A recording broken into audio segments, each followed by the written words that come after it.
အားလုံးပဲမင်္ဂလာပါအခုတင်ဆက်ပေးခြင်းတဲ့ကားကတော့အရန်ကိုလူကြိုက်များခဲ့တဲ့နီဂျာစီဇန်2ကားလေးပဲဖြစ်ပါတယ်ဆက်လန်းအစမှာနီဂျာနဲ့အောင်ပြင်းခန္ဓာကိုပြန်လည်တိဆောက်ဖို့ကြားဆွဲတွေကိုရွာသားတွေကကြိုပေးခဲ့ပါတယ်ကြားဆွဲကိုကြိုပြီးတော့ဂျယ်လီလိုပြောအေးပုံစံရလာခဲ့ပြီးနီဂျာနဲ့အောင်ပြင်းကိုသူတို့ဆရာကဂျယ်လီထဲကိုတွန်းထည့်လိုက်ပါတယ်အဲ့ဒီအချိန်မှာနီဂျာနဲ့အောင်ပြင်းခန္ဓာကိုအရင်လိုပုံပြန်ရအောင်ဝက်ပြန်နဲ့ပုံဖော်စီခဲ့ပါတယ်အဲ့ဒီအချိန်မှာနီဂျာရဲ့အဖေနဲ့အမေရောက်လာခဲ့ပြီးသူတို့ဆရာကနီဂျာတို့ကိုပြလိုက်ပြီးဝမ်းသာသွားခဲ့ပါတယ်။အောင်ပြင်းကရေနဲ့မွေးလာတာဖြစ်လို့ရေနဲ့ပေါင်းပြီး9ရောင်ချီယတနာကြောက်ပွင့်ထဲကိုထည့်ပြီးခန္ဓာကိုယ်တိဆောက်ပေးခဲ့ပါတယ်။ခဏအကြာမှာပဲအောင်ပြင်းခန္ဓာကိုယ်တိဆောက်ပြီးသွားခဲ့ပါတယ်။နီကြကိုတော့စင်ကြယ်တဲ့မီလီယံနဲ့ပေါင်းဆက်ပြီး9ရောင်ချီယတနာကြောက်ပွင့်ထဲကိုခန္ဓာကိုယ်တိဆောက်ဖို့ပို့ခဲ့ပါတယ်။အဲ့ဒီအချိန်မှာချန်ကုန်းပေါင်းကချန်ထန်ကိတ်ကိုတိုက်ခိုက်ဖို့ရောက်လာခဲ့ပြီးနီကြရဲ့အဖေနဲ့အမေကကာကွယ်ဖို့တွားခဲ့ပါတယ်။ချန်ကုန်းပေါင်းကသူနဲ့နဂါမင်းအစီအစဉ်ကိုတိသွားလို့လာတိုက်တာလို့ပြောပြီးသူယူလာတဲ့နဂါလက်သေးကိုထုတ်ပြလိုက်ပါတယ်။အဲ့ဒီလက်သေးကိုဘယ်လိုရလာလဲဆိုတော့ပင်လယ်အောက်က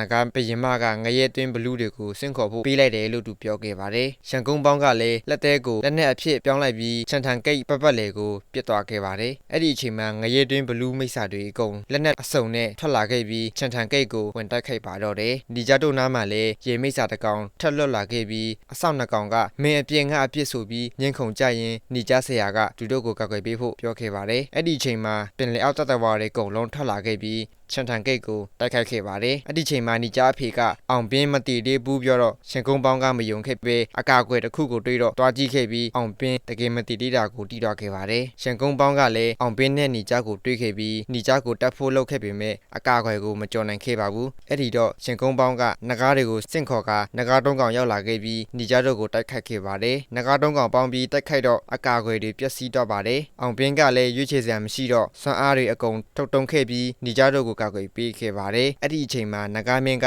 အောင်ပြင်းအငွေးတက်ကိုရရှိခဲ့ပြီးအောင်ပြင်းရှိရာကိုချက်ချင်းသွားခဲ့ပါတယ်။အောင်ပြင်းခန္ဓာကိုယ်ကဆွမ်းနာကမှဖန်ဆင်းထားလို့ဒီလိုတမာတဲ့တိုက်ခိုက်မှုကိုမခံနိုင်ကြောင်းပြောပြခဲ့ပါတယ်။အဲ့ဒီအချိန်မှာနီဂျာခန္ဓာကိုယ်ဖန်ဆင်းတာပြီးမြောက်ခဲ့ပြီးအောင်ပြင်းကိုတွေးတော့ပြေးထွက်သွားခဲ့ကကြာပွင့်ကလည်းဆွမ်းအင်တွေကုန်သွားခဲ့ပါတယ်။နီဂျာကသူ့ဆရာကိုအောင်ပြင်းကိုကယ်ဖို့နီလန့်မြန်မြန်ရှာခိုင်းခဲ့ပြီးနီဂျာခန္ဓာကိုယ်မှာ900ပေါင်းနေလို့ရကြောင်းပြောခဲ့ပါတယ်။အောင်ပြင်းလည်းနီဂျာခန္ဓာကိုယ်ထဲကိုဝင်သွားခဲ့ပြီးနဂါမင်းက9ရက်ပြီးသွားရင်ဘယ်လိုလုပ်မလဲမီတော့ကြောက်စိမ့်နှံတော်မှာရှိတဲ့ကြောက်စိမ့်ပန်းဝီကြီးနဲ့9ရောင်ချေယတနာကြာပန်းလေးကိုလောင်းပေးရင်ပြန်ပွင့်လာမယ်လို့ပြောခဲ့ပါတယ်။အဲ့ဒီချိန်မှာနဂါမင်းကနီဂျာနဲ့တူဆရာကိုကြောက်စိမ့်နှံတော်ကိုတွားဖို့ပြောခဲ့ပါတယ်။နီဂျာတို့တွားခါနီးမှာရွာသားတွေကနီဂျာကိုသူတို့ကိုင်းကောင်းဆောင်လို့ပြောခဲ့ပြီးအလူအရက်သူတို့နဲ့လက်သေးဖို့ပြောခဲ့ပါတယ်။အဲ့ဒီချိန်မှာနီဂျာကကြက်တောင်ခတ်ချင်တယ်ပြောတော့ဘီဒူးမှသူ့နဲ့မခက်ရဲကြပါဘူး။နီဂျာကလည်းအားငယ်သွားခဲ့ပြီးအဖေကအဖော်လုပ်ပြီးခတ်ပေးမယ်လို့ပြောခဲ့ကနေရာမှာကတ်သွားခဲ့ပါတယ်။နီဂျာလည်းစမခတ်ချင်ပဲတောက်ရမယ်ပြောတော့အမေကမတော်ခင်ပွေဖတ်ပေးဖို့ပြောခဲ့ပေမဲ့နီဂျာကရှက်တော့ပြေးသွားခဲ့ပါတယ်။အဲ့ဒီချိန်မှာအမေဖြစ်သူကစိတ်ပူလို့စားနပ်ရိက္ခာတွေပေးခဲ့ပြီးအနောက်ကနေတကောက်ကောက်လိုက်ပြီးနီဂျာကိုဆုံးမခဲ့ပါတယ်။လန်တဝက်ရောက်တော့တိုင်းလေးကျင်းဖို့လောက်က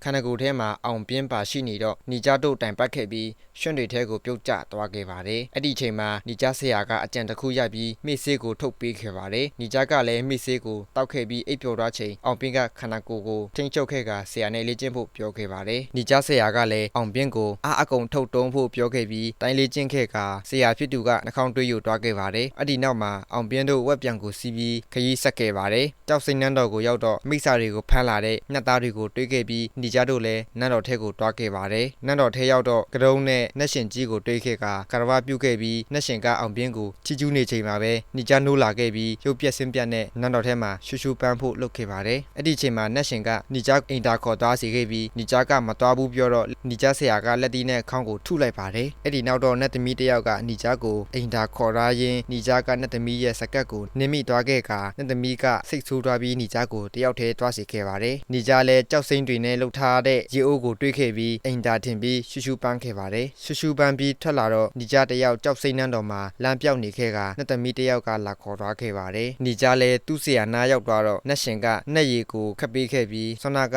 သူရှူရှူပန်းခဲ့တဲ့နတ်ရီအိုးကနေခတ်လာတာကိုတွေ့သွားခဲ့ကရေတွေကိုထွေးထုတ်ခဲ့ပါတယ်။သူ့ဆရာလည်းနီဂျာကိုထိုးခဲ့ပြီးရေကိုတောက်တော့ နီ နေကြကသူ့သေးရည်တွေပါတယ်လို့ပြောခဲ့ကသူ့ဆရာကလည်းရေကိုထွေးထုတ်လိုက်ပါတယ်အဲ့ဒီချိန်မှာနှက်ရှင်ကြီးတောက်ကြည့်တော့ဒီအရသာကိုကြိုက်တယ်ပြောပြီးဒီနေ့အတိုင်း73ဖို့ပြောခဲ့ကနေကြတို့ကိုစာပြေးပွဲစခိုင်းစေခဲ့ပါတယ်တစ်ဖက်မှာလည်းတိုင်ကွက်တွေကို6နာရီကြာအောင်လေ့ကျင့်နေတဲ့ရှင်ကုန်းပေါင်နာကိုနေကြအဖေတို့ရောက်လာခဲ့ပါတယ်သူရဲ့တန်ရာရထားတဲ့စစ်သားတွေအတွက်စီဝါကုံတွားပြီးဖြစ်လို့ဈေးထွက်ဝယ်ဖို့ရှင်ကုန်းပေါင်နာခွင့်လာတောင်းတာဖြစ်ပါတယ်ရှင်ကုန်းပေါင်ကလည်းလူဝက်ချက်ကိုတီးထားတဲ့မိစ္ဆာတွေနဲ့လူတွေအကုန်တယောက်မှထလို့မရဘူးလို့ပြောခဲ့ကညင်းခဲ့ပါတယ်အဲ့ဒီချိန်မှာရှင်ကုန်းပေါင်ကလိုအပ်တဲ့ဈေးတွေကိုတူတောင်းဝယ်ပေးမယ်လို့ပြောခဲ့ပါတယ်တစ်ဖက်မှာလည်းဓမြတွေကိုဖမ်းဖို့နေကြရောက်လာခဲ့ပြီးဓမြကောင်းဆောင်ကိုတွားဆခဲ့ပါတယ်ဓမြကောင်းဆောင်ဆင်းလာတော့နေကြကမိစေးတောက်ပြီးအစွမ်းတွေပြတော့ဓမြကောင်းဆောင်မလာရဲတော့ပဲသူ့လက်ထောက်ကိုလာစီခဲ့ပါတယ်အဲ့ဒီချိန်မှာမိစေးပြေတော့ကနေကြနိုးလာခဲ့ပြီးလက်ထောက်ဓမြကနေကြကိုထုထည့်လိုက်ပါတယ်နေကြကလည်းဟင်အိုထဲပြုတ်ကျသွားတဲ့မိစေးကိုတွားတောက်ခဲ့က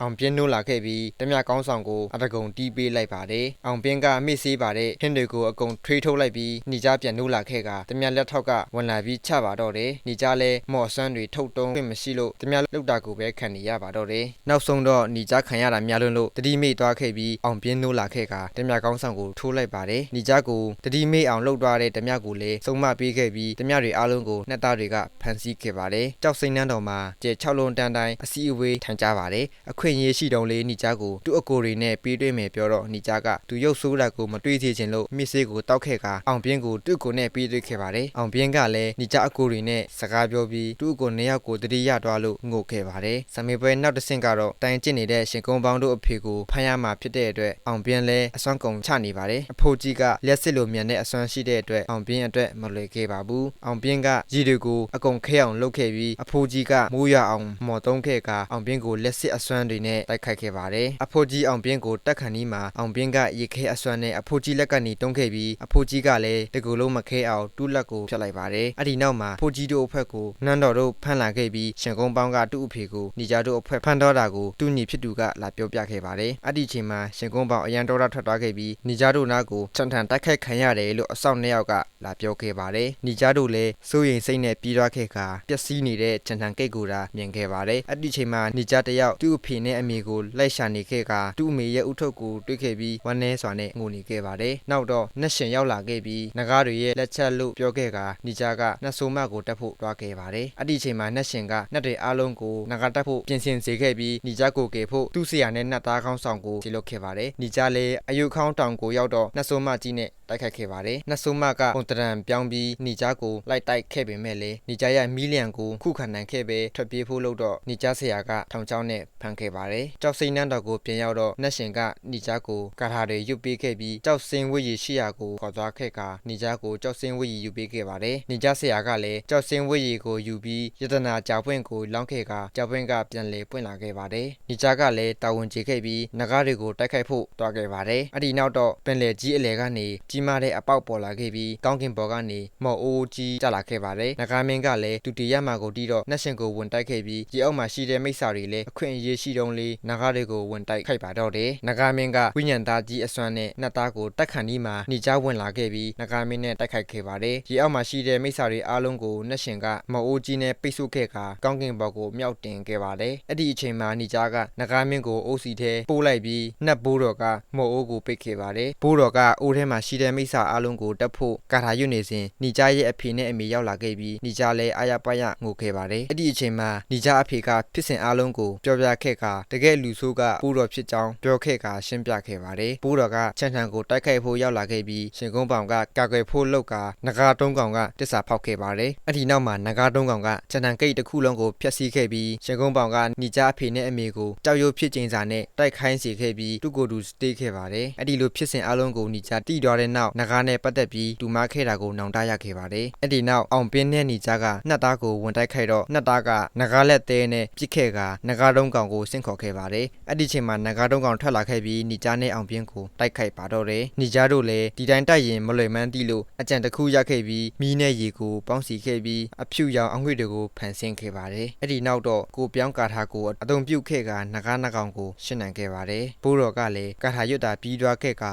မော်အိုးစီကြီးကစတင်လောင်ကျွမ်းလာခဲ့ပါတယ်။အောင်ပင်းနဲ့နေကြတို့ဘိုးတော်ကိုတိုက်ခိုက်ဖို့လုပ်ရင်းကနေဘိုးတော်ကနှလုံးသားဖောက်ကျိန်စာကိုနေကြတို့ရဲ့ခန္ဓာကိုယ်မှာအတုံပြုတ်ခဲ့ပါတယ်။အဲ့ဒီနောက်မှာနေကြတို့အားလုံးကိုမော်အိုးထဲကိုထည့်ခဲ့ပါတယ်။နဂါးမင်းကလည်းသူ့သားမတီးသေးတာကိုတွေ့တော့ဝမ်း သာသွားပြီးမိစ္ဆာတွေအားလုံးကိုလွတ်ပေးခဲ့ပါတယ်ဘိုးတော်ကလည်းမီလီယံတွေနဲ့မွေးလာတဲ့နီဂျာကိုမတတ်နိုင်မှန်းတီးတော့နီဂျာကိုကမ်းလှမ်းမှုတစ်ခုလုပ်ခဲ့ပါတယ်အဲ့ဒါကတော့နီဂျာကဘိုးတော်ပေးတဲ့ဆေးလုံးကိုစားရင်နီဂျာအဖေနဲ့အမေကိုတက်ချမ်းသာပေးမယ်လို့ပြောခဲ့ပါတယ်နီဂျာကလည်းဆေးလုံးကိုစားခါနီးမှာသူ့ရဲ့မိကယူပြီးလွှင့်ပစ်လိုက်ပါတယ်နီဂျာအမေကလည်းနီဂျာကိုပွေဖက်ရင်ပလဲလုံးအဖြစ်ပြောင်းသွားခဲ့ပြီးနီဂျာကလည်းဝမ်းနည်းစွာနဲ့ငိုကြွေးခဲ့ပါတယ်အဲ့ဒီနောက်တော့နီဂျာတယောက်အလွန်ဒေါသထွက်လာခဲ့ပြီးနှလုံးသားဖောက်ကျိန်စာကနေကျုံထွက်ရာအပိုင်းပိုင်းဖြစ်သွားခဲ့ပါတယ်အဲ့ဒီအပိုင်းပိုင်းဖြစ်သွားတဲ့အသားတွေအားလုံးပြန်ဆက်ပြီးနီဂျာတယောက်အင်အားတွေအပြည့်နဲ့အမတပုံစံဖြစ်သွားခဲ့ပါတယ်နီဂျာပုံစံပြောင်းသွားပြီးနောက်အောင်ပြင်းကိုကျိန်စာပြေစီခဲ့ပြီးမော်အိုးကိုသူတို့အစွမ်းတွေနဲ့ပေါင်းပြီးတိုက်ခိုက်ခဲ့ကာပြင်မှာရှိတဲ့ဘိုးတော်ကလည်းသူ့အစွမ်းတွေနဲ့နှက်သားတွေအားလုံးပေါင်းပြီးမော်အိုးပေါ်ကိုနှက်တစ်ပင်ကြီးအဖြစ်ပြုလုပ်စေခဲ့ပါတယ်အဲ့ဒီအချိန်မှာနဂါမင်းနဲ့အိုးထဲက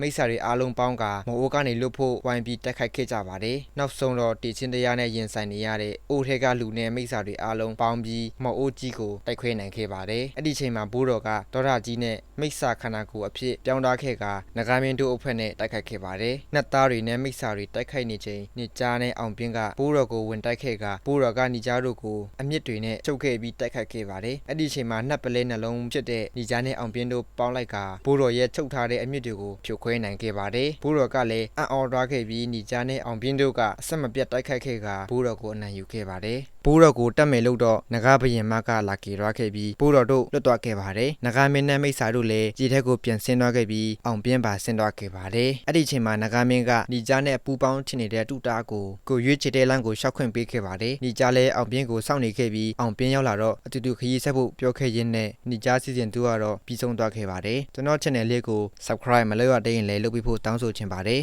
အားလုံးပဲကျေးဇူးတင်ပါတယ်ဗျ